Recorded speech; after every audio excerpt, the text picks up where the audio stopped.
What's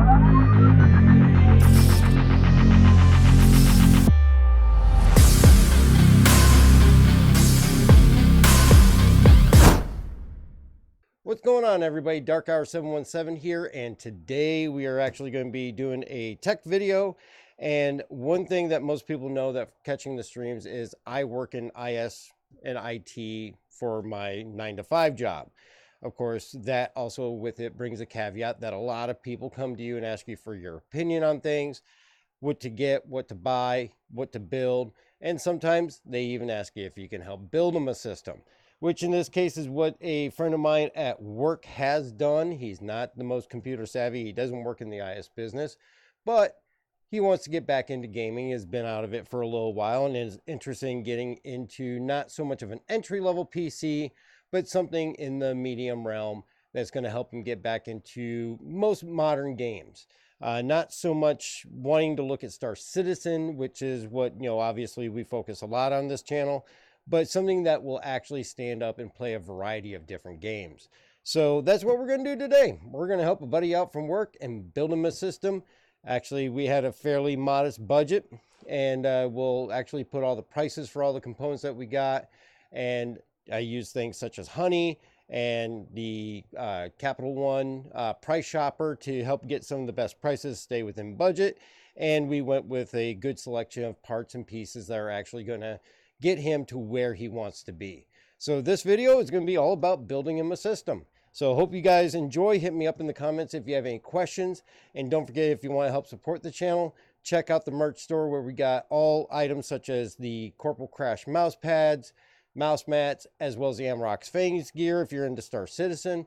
And of course, the support is very helpful as we use it to pay for all the giveaways that we do on the Star Citizen side with the monthly giveaways, which right now you can get entered in for an Aurora MR from RSI and a game package from Star Citizen. All you got to do is subscribe and leave a comment on any video here before the end of October, and we'll be picking that winner on November 1st.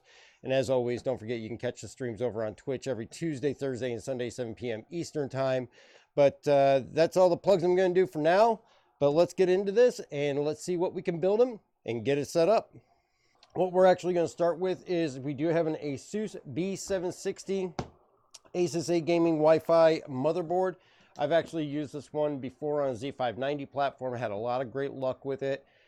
Definitely did a great job, so more than happy to go with it. With this board is the 1213 Gen socket, which we actually have an Intel 12700K to go with this motherboard. So we're going to actually get that started. So basically, let's get everything out of here and get this build going. We've got our Wi-Fi antenna. We've got our board. And our oh so important stickers. Some thermal pads. And that looks like just pretty much everything there. And of course, we've got the manual, which we're going to want to make sure we hold on to, because always refer to the manual if you need to for the front panel connections. That's going to be definitely very important there. And of course, we're going to use the box to build this all on. I'm actually working on an anti-static mat, pretty much a giant mouse mat. And you're going to want to make sure you don't do anything that can cause electric static shock or anything like that. So we've got our motherboard here and ready to go. All right, so we've got everything all set up here. We've got the motherboard ready to go. We got our 12700K by Intel. That's the 12th gen chip. And then we also have 4 sticks of 16 gigabytes T-Force memory, 3600 speed. I know 3600 speed is lower than what this board can actually handle, but it's all that's really needed. And we went with 3600 speed. We can always upgrade later if we want to, if there's a game that requires it. But really, for what my buddy does, this is going to more than be enough to handle all of his applications, as well as the games that he plays. Lots of Fortnite, lots of Overwatch, lots of different games like that he gets off of Steam. He's dabbling a little bit in Starfield, and this will definitely meet the specs for that. And he's considering possibly getting into Star Citizen. This will more than cover it, but not worried about the performance to be able to play that game at all. So we also, of course, got our Arctic MX6 thermal paste, which is definitely one I like using, and we're going to use that on this build. The other thing that we've got is most builds, actually, I go AIO for mine, and that's just my own preference. I'm usually running a lot of applications, whether I'm working from home or I'm gaming or I'm editing. But without having to do all of that, and this strictly being just personal use and gaming, we decided to take a little notch out of the budget and go with an air cooling system, and we've got the NZXT T120 ARGB cooler, so we're going to use that, and that'll be more than adequate for what he's going to actually be doing. He's not really putting a lot of stress on this thing, so it's not really going to be required to really go with that AIO. He's not going to see any performance increase from it. So all right, so now we're going to actually go ahead and swing in our overhead cam, take a look at the motherboard as we are building this, and give you guys a shot on that. All right, so we are going to start with putting in some NVMe drives. We actually have 3 available slots on this one to actually put in the SSDs, and we are going to actually go with 1 terabyte each, as he does do a lot as far as saving family photos, as well as family paperwork and things like that on the system. So we are going to go ahead and put those on there. With the new Micro Center opening up in town, we actually got these Prime SSDs, 1 terabyte NVMe, and we're going to use those. And of course, we are going to put a new copy of Windows 11 on there. Then we are going to make sure that we remove the thermal pad backing so that it gets the extra cooling. You don't want to forget to take that plastic off of there.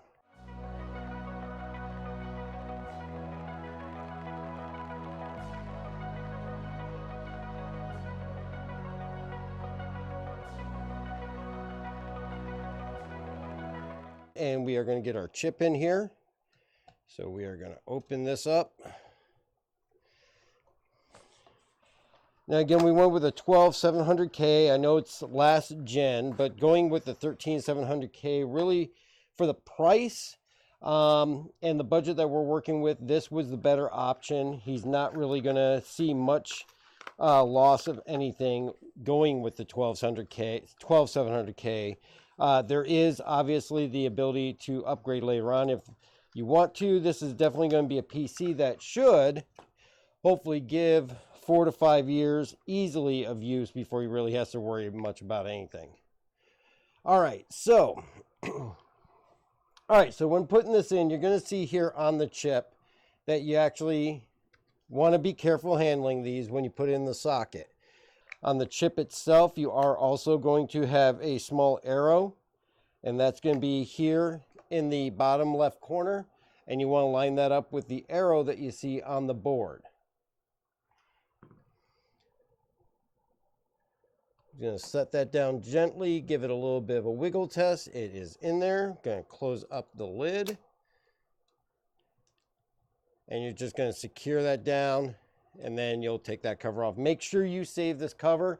If you ever have to RMA the board, you want to make sure you include that in with it. All right, now on the next component we got our air cooler. This is actually going to be our NZXT T120. It is a large cooler and definitely is going to be more than enough to cool this system with that 12700 in it. And it's got addressable RGB fans on it as well from NZXT, which are compatible with the Asus Aura. So it should come out looking nice, and actually it's a nice white cooler that is going to be great to go with the aesthetics of this board. And of course they gave us a little bit of thermal paste, but we're not going to use that. And so what we're going to do is we are going to lift this up, and we are going to put the backing plate on that is for the LGA 1700. It does have double-sided tape on it so it can help it stick to the board, and we're going to go ahead and get that on. This actually, you want to make sure you take that plastic off the bottom so that it's not on there and keeping the heat from going up the fan to get out of the chip. This has actually 4 nice cooling pipes on it, and it goes up into the fins up here, which will provide excellent cooling for what he is using this for. Okay, so we want to make sure that we put enough thermal paste on here, and actually the days of just doing a pea-sized drop are a little bit different now with the 12 and 13 series chips. Needs a little bit more. Some people are recommending doing an X pattern with a dot in each quadrant. You know, as long as you got equal coverage and all that, it will be fine if you do that X with a dot. A lot of people are using spatulas now these days to actually spread it. I don't actually have a spatula, so we are going to go ahead and try and do the X pattern. Obviously, this is not conductive, so if you get a little bit too much on there, it's not going to kill anything.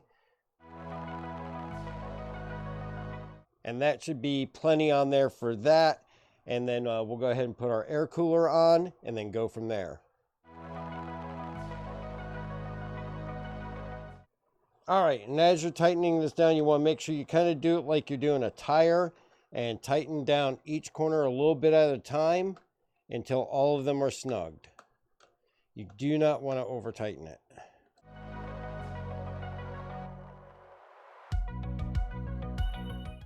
All right, so we've got the cooler on there now with the fan clips installed. We're going to go ahead and run our cabling. We're going to want to make sure that we plug the fan itself into the CPU selection on the motherboard, and then the RGB is going to go ahead and go to the RGB controller. And that is going to need to run back to the back of the motherboard. And then, of course, our fan. We're going to find the CPU header. All right, and you're going to see that our CPU fan header is right here at the top. All right, so when you put the fan on here, you want to make sure you know where your CPU header is so that you don't have cabling that you have to deal with. You can put it in the most opportune place to hide it. We're going to take this cable, which is going to be for the RGB lighting. That's going to go back behind the board and into our header control there. And our CPU fan is going to connect to this header here. And this is the one that says CPU fan directly. So that will keep us from getting the warning that we have no fan installed. All right. And then we'll tie up that cable back behind the motherboard after we put it into the case. So that is actually our fan installed. Our cooling system is set up and ready to go. And then you just want to make sure that you hold on to any of the extra parts in case you need them in the future.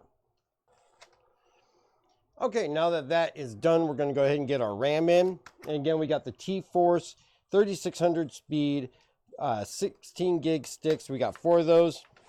32 gigs of RAM would actually be more than enough for what he does.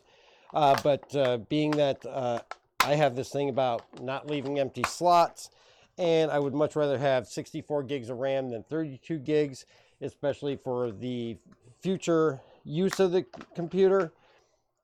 I'll just put the 64 in now. All right, and if you are going to set up just 2 sticks, you want to make sure you set it up correctly in accordance with your motherboard so that you can get dual channel capacity and you get the best performance. All right, so right now we're all set with the motherboard. We've got the RAM in, we got the SSDs all in place, we've got the cooler in place, wired up and ready to be put into the case. So right now we're just going to put this off to the side and we are going to bring our case up here. Of course, with the case, we're also going to need the power supply, which we have here. We have a Thermaltake power supply, which is going to be a 80 plus gold, 750 watt. It's going to be the whiteout, the Snow White edition of that 750 watt. And it's going to be more than enough power for what he's using and what he's going to have in the system. Now, case, we did actually go a little bit bargain basement on this. It's actually a fairly decent case. It'll fit the aesthetics of the white and kind of black and silver build.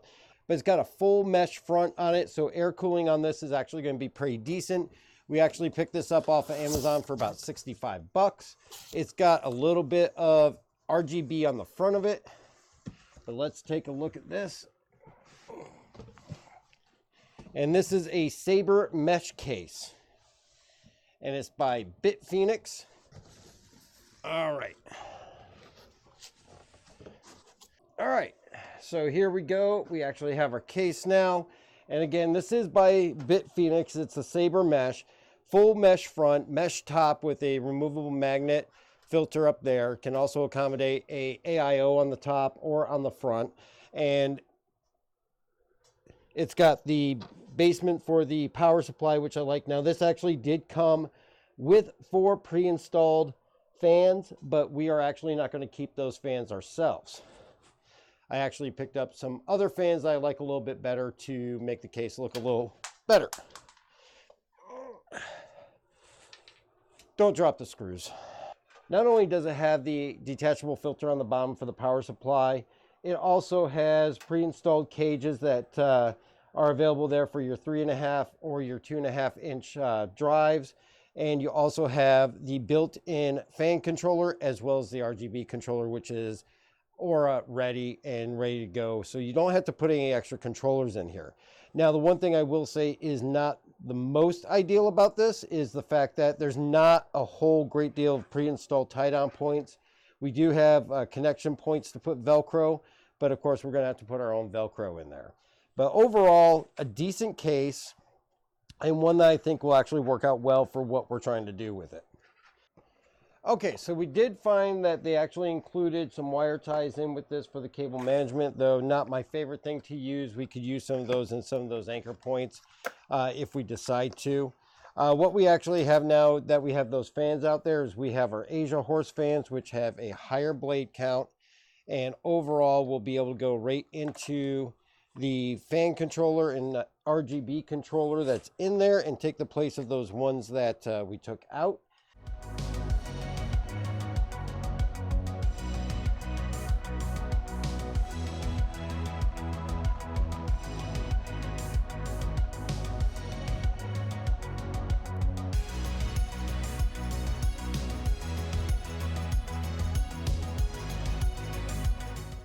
Okay, so we've got all the fans put into the case here. We've ran all the cabling through the openings back to where we're going to wire it up with the control units and everything. So next we're going to get into doing the power supply.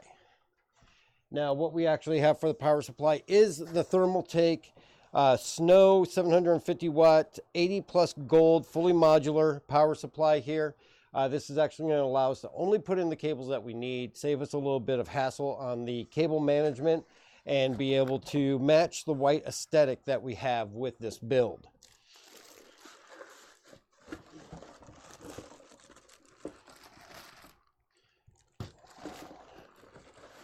And we got our cables in the bag. Make sure that when you take these out and you set them up, that you keep the extra cables. You need to also make sure you don't mix those up with another manufacturer's brand of power supply. These cables are not interchangeable between manufacturers. And the fact that you have a Corsair and you want to use these extra cables, don't do it. You'll actually blow a power supply or worse. These are specific to each manufacturer. All right, so on the back here, you'll see that we actually have the openings here for the power supply. We have our power supply here. And then we have the cabling, and what we're going to do is we're going to grab the cabling that we know that we're going to need. And Thermaltake actually puts this nice little bag in here that you can store your extra cables in after you're all done. And these are actually nice white cables with braided lines on them, so actually it'll match the aesthetics of the case. I did actually get some Asia Horse extensions that are braided, but I don't think I'm actually going to need them with what this looks like here. They always make sure to include more than enough cables for what you're going to need. So you will have extras. Their 24 pin is broken up between 2 on the power supply itself. Get in there. All right, make sure that clicks in and you hear and feel that click. All right, and then we have our 24 pin there that's going to go to the motherboard. We're also going to have an 8 and a 4 pin for motherboard power, so we're going to look for that. That's our Molex. All right, and this is our CPU here, and we are going to go ahead and put this in this upper one here. Make sure that clicks in. And then, of course, we also have our PCIe, which we're going to need for the graphics card, and we're going to go ahead and plug that one in. We're actually going to need at least one peripheral, which is going to be the one here with the SATA. And we're actually going to plug that in over here. And that is in and all good to go. And I think between what we actually have for use with the SATA powers, actually one will actually be plenty enough. So what we're actually going to do with our power supply after that is we're going to make sure that we take the fan side and point it down through the bottom of the case where the opening is. All right, now one thing that is kind of a pain is that these bays for 3.5 and 2.5 inch drives are actually riveted in, so they are not going to be able to be removed without drilling out the rivets, but I'm not going to get into all that. I think we're going to be fine with it just the way that it is though, and then we'll be able to move on from there. All right, and we're just going to go ahead and screw in the power supply here with the screws that came with the case. And there is our power supply in, and we got the cables coming out of the back for what we know that we're going to need. So at this point, we're actually ready to put the motherboard in the case itself and secure that inside so that we can start finishing everything up. So we're going to go ahead and we're going to lay this down. So here we are on the inside of the case. You'll see that you have these standoffs here that the motherboard is actually going to rest on, and that you bolt into the motherboard and secure that down. And then of course we have the additional screws and standoffs for getting it for the right size for what we're going to be using it for. So for our system here, we're going to be using these screws here, which are going to be for the full ATX size. So in our iFixit kit, we actually have a socket for that size. We're going to go ahead and use that to secure these into the case. So those are actually all secured in there. One thing, actually taking a look at this before we actually put the motherboard in, you'll notice that we actually have very little space here for these bottom channels to come up, and that's where our audio for the case I/O is going to need to come up, as well as the USB and everything like that. So what we're actually going to do is we are going to make sure we run those wires before we put the motherboard in, and that is going to be all of these ones that are coming off of the top here. Audio, and also the USB 2, the power, and the reset. Check to make sure on your motherboard where all your connections are so that you know which opening in the floor of the case you're going to go up in. Whether you're going to come back here, which will be for probably the audio, because the audio is going to be back there on the motherboard, and then over here for the I/O of the motherboard, and that's going to be where your front connections are going to go there. With that, we are going to go ahead and separate these. So this one is going to come back here. Then these three are going to come through the other opening here. Keep in mind, you're going to want to keep thinking about your cable management in the back. Make sure it's not tangled up with any of the fan cables or anything like that. But as you can see here, we brought the HD audio in through this back hole, and then our front connectors and our USB here on the forward one. Keep in mind, if you have a motherboard that has a separate I/O shield, you're going to want to install that here before you put the motherboard in. Our motherboard has a built-in I/O shield, so that's actually going to be beneficial for us.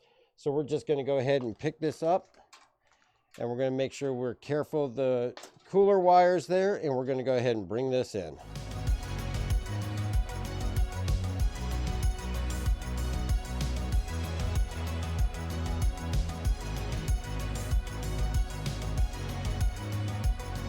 So we've actually got that in, we've got lined up. You can always use that center one as a guide peg.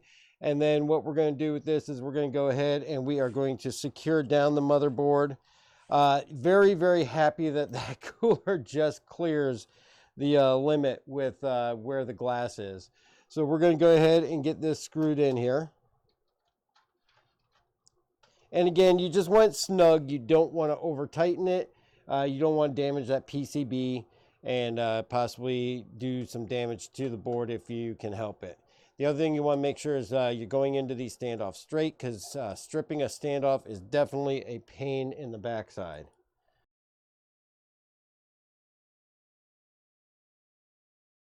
Now, on some cases, the center one here is not threaded. It's just a stud to guide you in. On this one, it actually is threaded. So we're going to go ahead and put a screw in there.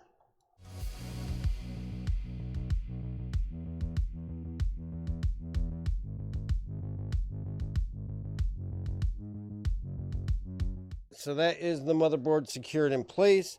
Make sure you save all the leftover screws from this. Believe me, there's been plenty of times that it's come in handy to have these extra screws around when you need them.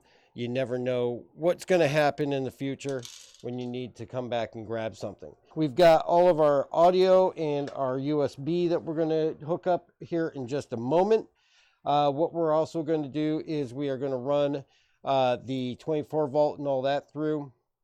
Like I said, this just came in right underneath the margin, so our air cooler is going to be just barely short of the glass there, which is good, so that should just fit.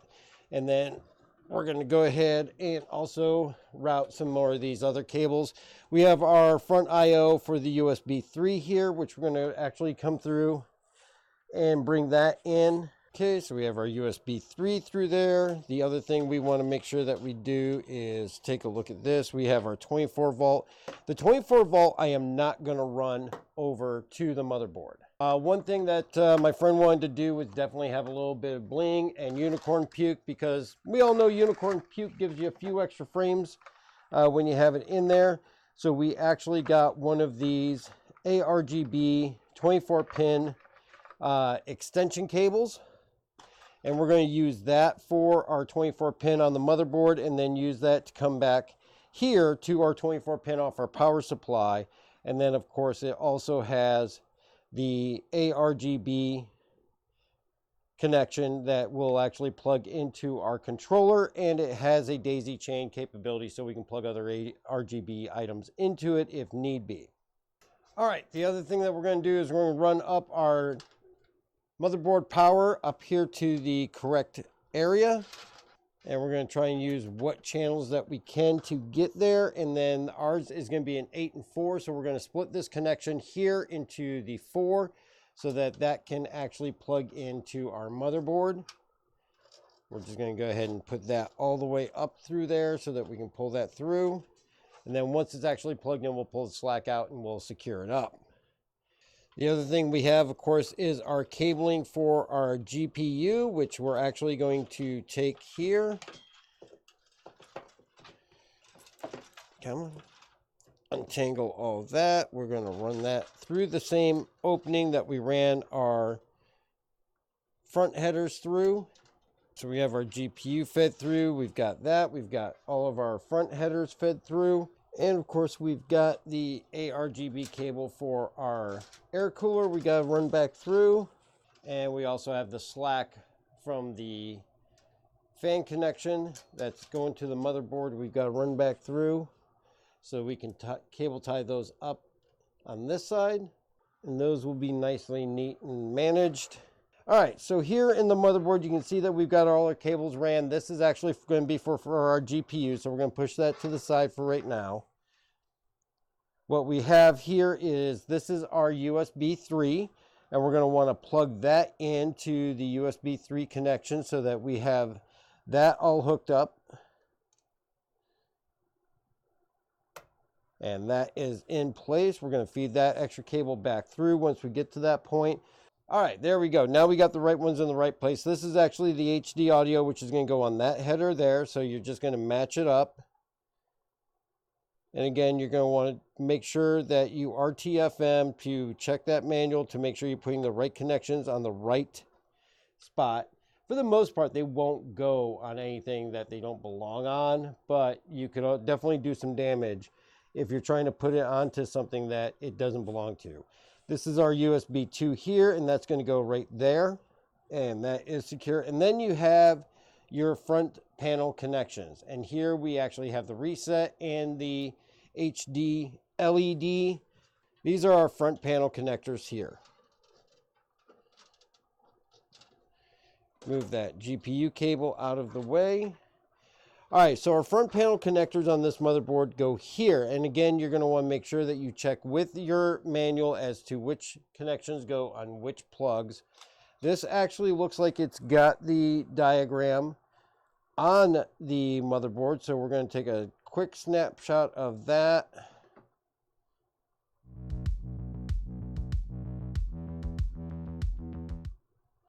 All right, and then we can use that snapshot to go ahead and place these in. Of course, all of these are also labeled on the side as to what they are.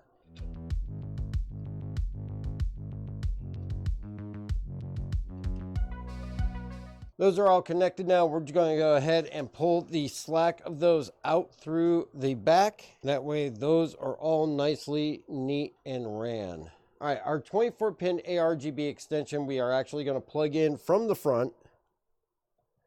We're going to make sure that clips in nice and tight. And then we are going to feed that back through the top opening. And that's pretty flexible, so it should not give you too much hassle. So that's all the way back through. I'm not sure I like how that looks. I'm wondering what it would look like going through the lower one. I think I like that a little bit better, the way that curves. Looks a little bit better. I think it's putting a little bit less stress onto the motherboard. That's in there nice and tight. And then we'll just match it up with the one from the power supply once we actually get to that in the back. So as far as anything else that we have to put in the front, we're looking at the graphics card is going to be the last thing that we have to put in the front. Then everything else is going to be running the wiring on the back and getting that all set up. Now I will admit I'm not a huge fan of how the back expansion panels are on this. It is one of these ones that just has a bolt that has a flip up gate that holds things in, and it does have threaded areas for you to go into if you need to for anything. And then it has these breakout little slots that you can use for whatever you need to put in there. Obviously, it's not the most ideal way to do this, but for a budget case, I would probably expect that that's going to be how that's going to be set up. I do prefer the individual ones. It looks like these are reusable though, should you remove them and need to put them back in. All right, so first things first is going to be our graphics card. And for our graphics card, we're actually going with a 4060 Ti by Galax. And this is going to fit the white aesthetic of the case. And this is actually their one-click OC graphics card. Now, one thing about the one-click OC is it does have addressable RGB fans on it. So we are going to have an extra connection for the graphics card to plug those into an ARGB header. It is a nice white aesthetic that's going to match well with our case. It's actually got a fairly nice backing plate on it as well too. And the 4060 Ti will meet all of the needs that they have as far as what they're going to game and what they're going to play. So we're going to go ahead and get that installed in. Now you'll actually see here on the graphics card, right up here is the slot that you're going to plug in the ARGB cable, and then that will go to your ARGB controller, and that will control the fans as far as their lighting here on the card itself.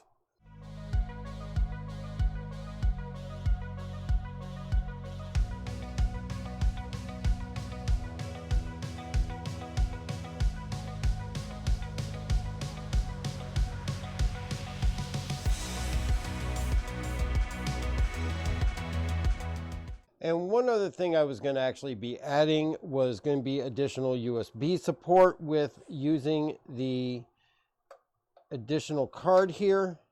And this just expands with a couple of USB-Cs that can be used as well as USB 3.0.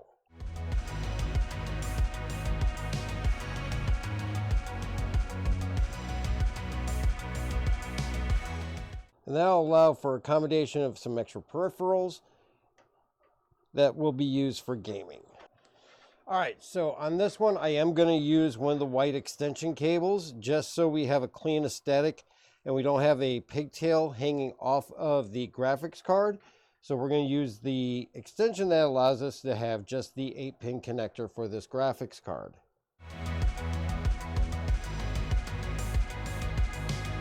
And then, of course, we have the ARGB cable to go in for the fan control, and we're going to go ahead and run this up around so that it's out of the way and cannot be seen.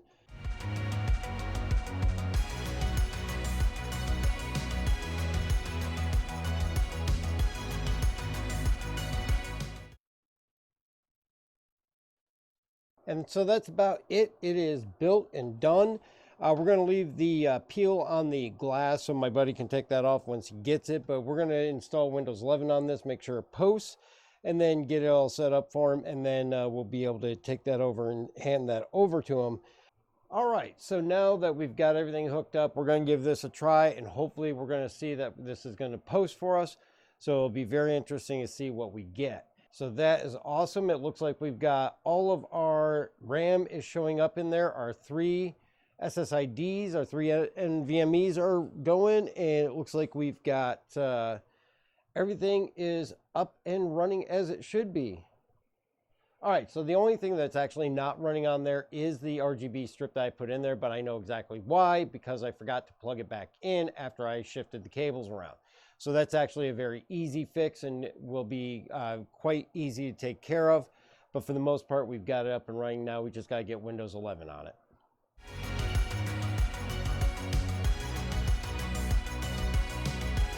And so now it's installing Windows 11. We're going to get that installed, then we'll finish setting everything up tomorrow. We'll get it out to him, and that way he can get gaming and all that. We're going to have to download Armory Crate and set up the Armory Crate so the RGB is all synced. But other than that, it is up, running, and good to go. And hopefully you guys enjoyed this. We'll put the specs here, like I said, at the very end with the total cost. But a nice kind of middle ground build that's going to last several years and has great upgradability with some very good, decent parts. But let me know what you think. Leave a comment. Let me know if you have something similar to this, or let me know if there's something else that you built that you like, and let me know what components you use. I would definitely love to hear it. And don't forget, hit that like and subscribe button. Help support the channel. We greatly appreciate it. And don't forget, you can get entered in for this month's giveaway for Star Citizen, which is the Aurora MR starter pack with the game. And all you got to do is subscribe, leave a comment on any video, this one or any other video by the end of the month, and you'll automatically be entered. And don't forget to catch the stream every Tuesday, Thursday, and Sunday on Twitch at 7 p.m. Eastern Time as we explore Star Citizen and the verse and all that it has to offer. Until then, thank you again for joining us, and you have a great, safe day, and we will see you next time.